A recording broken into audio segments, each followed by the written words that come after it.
অনেকেই ভাবেন water colour খুব সোজা একটা মাধ্যম আঁকাআঁকির জন্য।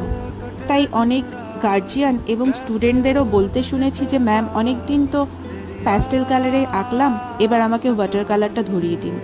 কিন্তু এটা আগে বুঝতে হবে যে তুমি কতটা ভালো স্কেচ করতে শিখেছো, কতটা ভালো তুমি প্যাস্টেল কালার করতে শিখেছো। আমার মনে হয় ওয়াটার কালারটা সবচেয়ে শেষে গিয়ে শেখানোটাই ভালো।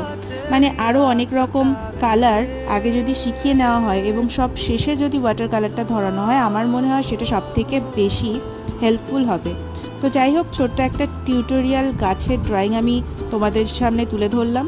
আমার প্যালেটে যে কটা কালার ছিল সেগুলো দিয়েই করার চেষ্টা করলাম, না হলে আরও অন্যরকমভাবেও গাছটা করা যেতে পারতো। তো খুবই সিম্পলভাবে দুটো তিনটে কালার মিশিয়ে আমি কাজটা কমপ্লিট করলাম। ভিডিওটা যদি একটুও তোমাদের ভালো লেগে থাকে তাহলে অবশ্যই লাইক কমেন্ট শেয়ার করে দিও। দেখা হচ্ছে নতুন ভিডিওতে, এখনকার জন্য টাটা।